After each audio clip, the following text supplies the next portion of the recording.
Daily current news में अभी की खबर है खनन और खनिज संशोधन विधेयक 2025। तो आइए सबसे पहले चर्चा के बिंदुओं को जान लेते हैं। सबसे पहले जानेंगे ये चर्चा में क्यों है। खान एवं खनिज संशोधन विधेयक के बारे में, महत्वपूर्ण खनिजों के बारे में और अंत में चलेंगे अभ्यास प्रश्न की तरफ। तो चलिए सबसे पहले जानते हैं ये चर्चा में क्यों है। तो हाल ही में सरकार ने खनन और खनिज विकास एवं विनियमन संशोधन विधेयक पारित कर दिया है। इसका उद्देश्य सतत खनन, शून्य अपशिष्ट प्रथाओं को बढ़ावा देना और राष्ट्रीय महत्वपूर्ण खनिज मिशन के उद्देश्यों को आगे बढ़ाना है। यह संभावना जताई जा रही है कि यह विधेयक खान एवं खनिज विकास एवं विनियमन अधिनियम 1957 में और संशोधन करेगा। आइए अब जानते हैं खान एवं खनिज संशोधन विधेयक के बारे में। इस विधेयक में प्रावधान है कि पट्टाधारक मौजूदा पट्टे में अन्य खनिजों को शामिल करने के लिए राज्य सरकार को आवेदन कर सकते हैं। इस विधेयक में महत्वपूर्ण यह है कि अब पट्टाधारकों को महत्वपूर्ण एवं रणनीतिक खनिजों तथा अन्य निर्दिष्ट खनिजों को शामिल करने के लिए कोई अतिरिक्त राशि का भुगतान करने की आवश्यकता नहीं है।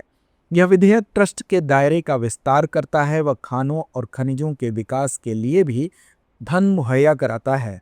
यह विधेयक खनिजों की बिक्री की सीमा को हटाता है।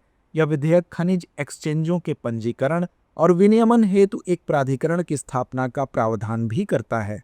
आइए अब जानते हैं महत्वपूर्ण खनिजों के बारे में। आर्थिक विकास और राष्ट्रीय सुरक्षा के लिए आवश्यक खनिजों को महत्वपूर्ण खनिज कहा जाता है।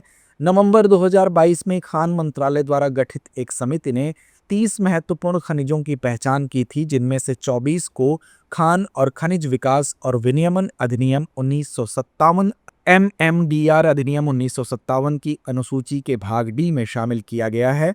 बता दें कि पहली अनुसूची के भाग डी में 24 महत्वपूर्ण खनिजों को शामिल करने का अर्थ है कि केंद्र सरकार के पास अब इन विशिष्ट खनिजों के लिए खनन पट्टों और समग्र लाइसेंसों की नीलामी करने का विशेष अधिकार है। इन खनिजों में शामिल हैं antimony, beryllium, bismuth, cobalt, copper, gallium, germanium, graphite, hafnium, indium, lithium, molybdenum, niobium, nickel, PGE, phosphorus, potash, REE, rhenium, silicon, strontium, tantalum, tellurium, tin, titanium, tungsten, vanadium, zirconium, selenium और कैडमियम। तो आइए अंत में नोट करते हैं आज का अभ्यास प्रश्न। खान एवं खनिज संशोधन विधेयक के संदर्भ में निम्नलिखित कथनों पर विचार कीजिए। पहला कथन है यह विधेयक खनिजों की बिक्री की सीमा को हटाता है।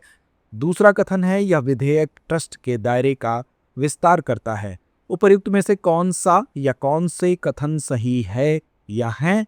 विकल्प ए केवल एक, विकल्प बी केवल दो, विकल्प सी एक और दो दोनों, या विकल्प डी ना तो एक ना ही दो। तो इस प्रश्न का जवाब कमेंट बॉक्स में देना ना भूलें। साथ ही बताएं कि आपको यह जानकारी कैसी लगी। धन्यवाद।